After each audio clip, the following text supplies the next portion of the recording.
Breast Cancer Rehabilitation. Today I'm delighted to share with you a story by Anna.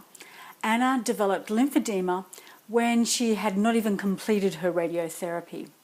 So Anna struggled with the concept of how does she get back to work, and she shares with us her personal story so that she can give some inspiration to others who may be in the same situation as her. This is Anna's story. So let's talk about that. You as a worker, Yeah. and that you had finished your or coming up or even nearing the end of your therapy for your or your treatments for your Breast cancer. Yeah. And the sorts of things that you're thinking about in terms of getting back to work. I assumed it was a given that I'd go back to work, and then to be told I had a permanent disability was right out of left field. So what was that disability that you're referring to? Having to wear an arm garment the rest of my life, not being able to engage in heavy lifting, having to be very careful about the daily activities that I undertook. So I had to avoid scratches, bumps, burns, or anything that might instigate an inflammatory response, which would worsen the swelling in my arm, and also being told that the swelling in my arm was never going to go down. And so this was after radiotherapy? When did this happen? I think this was at the start of radiotherapy. It was around, there was so much going on that I felt so overwhelmed by so many things at the time, and it's hard to pinpoint exact dates, but it was around the time of the start of the radiotherapy, I'm pretty sure. Yeah. And so your arm just swelled up. Was it arm or hand? It started with the back of my hand, and I noticed that it was a little bit itchy, and I sort of didn't pay too much attention. And then my partner at the time saw me in the kitchen and said swollen, and I looked down and I went, gee, it is, isn't it? And it just progressed. The hand became more swollen, then the fingers became more swollen, and it progressed up my arm, up to around about my elbow. Yeah, so it was just in the lower part of the arm, yeah. Really noticeable in the hand. Yes. And I couldn't clench my fist. I couldn't make a fist. That's right, I remember that. So, in fact, I got called in. I first noticed it when you were getting your chemo, so some of your last chemo treatments. Okay.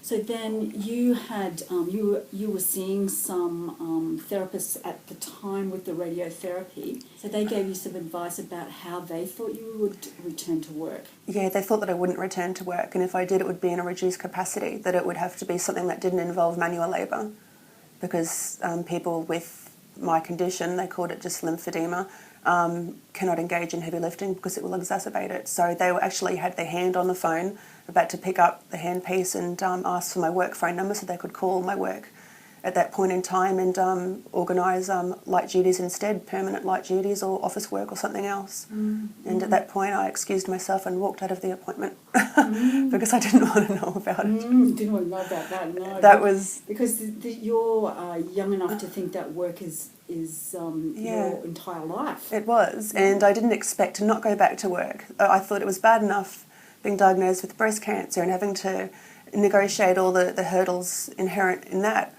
But at the end of it, to be given a goodbye present, oh, by the way, hey, at the end of it, it's not over. Just when you thought you'd gotten through it, you now got a lifelong disability. And it would have been perhaps easier to cope with that if I had have had an arm accident or something that was, directly related to my arm. But when I was considered a very low-risk person of having any problems post-surgery, this came as a complete shock. I was in fluctuating states of denial and just utter despair. Because I was fully mentally expecting to go back to work.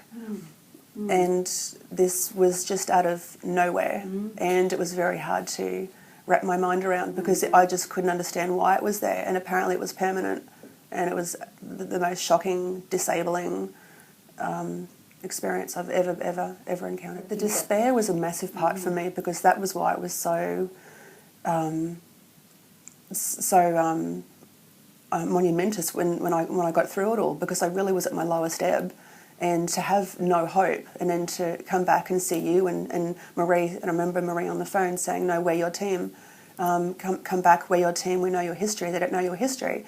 And to have someone else who knew a lot about medicine that I didn't know about actually have faith that I could get better, I just rode on the back of those wings because I had to know that there was someone who believed that it was possible, because I had previously had an occupational therapist, a physiotherapist and a surgeon all saying there's no hope. There's just no way out. To return to work. To return to work. So there were some things, Anna, that really helped you in keeping you on track. Let's talk about that. Okay, one of the main things was, the main influences was knowing that there are other people who had gotten through it. Anecdotally, it's so strong if you know that there's someone else out there who has experienced a similar situation and have gotten through it, then that is just absolute direct proof that it's possible. And when you've come from appointments with specialists saying it's not possible, it is just not going to happen. There's no foreseeable, good outcome here. And you juxtapose that with, there's a real life case study here where someone has gotten through it, and that you know what you're going to hold on to, and that's, well, I'd rather deal with real life. And the case where that happened for me was when you mentioned that you had another patient who had an arm that was quite compromised, quite swollen, but that you persevered, and she persevered, and you all believed that it was going to recover, and it did. And I remember you telling me that her arm ended up being, it reduced so well and recovered so well that it was even, I think, smaller than her other arm at some point. So that's really clearly why you're wanting to share this message with everybody else. Very much so. If other people know that you can be feeling completely hopeless about a situation, but as long as you know someone else out there felt the same way and got through it, and these are some of the things that helped them through, then I think that's so important for other people to know. It's certainly what I would have really loved to have heard, and you brought me very close to that as well with what happened with that woman, even though I didn't get to hear her words and didn't get to meet her, but just you telling me about that was everything I needed to know that it was possible, and if she can do it, I can do it. So at some point, we decided that return to work was possible for you, and that the swelling was going to be a temporary condition. So what did you decide then? I decided that I was going to keep that mindset that, no, this is temporary, and I'm going to treat my body as if it's temporary. I'm not going to mollycoddle it, I'm not going to baby it, I'm not going to feel like a victim. I'm going to get through this, and I'm going to tell this damn hand and this arm that they need to perform. And so I engaged in daily activities and I wouldn't say pushed myself, but certainly just didn't place limitations on myself. And I engaged in a course which was related to my work in construction, and it involved heavy lifting on the course. And I realised that if I was able to get through that on the course, then that was a sign of things to come. And it was a little hard at times. The fine motor skills took a little bit longer to come back than the gross motor skills. That's right, because you were talking about the difficulty in handwriting. Those finer movements were a challenge to begin with, but they became easier and easier over time. And I realised that the work I needed to do, if I was tightening up a bolt or a nut and my right hand became a little bit fatigued, then I would just swap over to my left hand and just learn how to get around it. But over time, my right hand has become less fatigued. I expect that in however long it's going to take, that I expect a complete full recovery, because I consider myself about 75% there now. So also the other thing that you did at the time was we got you into a gym or what did we do? I went to the gym. I went to the gym about 3 times a week and kept up with the class, and did weights and just used my arm as if there was nothing wrong with it. I just wanted my arm just to realise what was expected of it in my hand, and to just put it back into that way of life and expect it to cope. Brilliant. And I received, it paid dividends. Whatever was going on, whichever approach worked, something worked in the end, and I didn't give up, and I just kept going with persevering, trying to live a normal life. And so you've actually been back to work? I've been back at work. I've been back at work for 3 months. And you've been out there working long shifts? Long shifts with in hot conditions. It was hot, even though it was winter. Actually, I didn't think about that, but it was hot. Yeah, so a lot of heavy lifting, having to hold things above my head for a long amount of time, having to use repetitive movements with my arm, and I've been able to keep up with everyone else.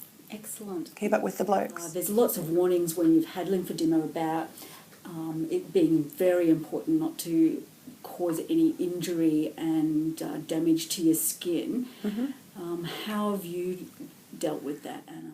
What I found was that I understand that healthcare providers have a duty of care to give the best advice that they see at the time to the patient.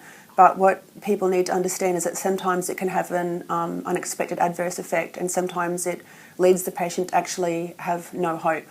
And sometimes it's not always the correct advice. Whether it's correct, maybe not the best word. Sometimes the advice doesn't always pan out. I was warned that I shouldn't receive any cuts or burns or knocks or any sort of trauma to the arm or engage in any heavy lifting because that would exacerbate a condition. In the last, about 11 months now, I've had burns, cuts, I've engaged in heavy lifting every day for 3 months. I've used my arm in every capacity and I have not had any recurrence of swelling. My arm has gone from strength to strength. Every month I see a decrease in the swelling. I see tendons and bones and things that I hadn't seen initially. I see more contours in my hands. The knuckles protrude. I see the veins, and all of this, in spite of the negative prognosis I was given, it didn't happen that way.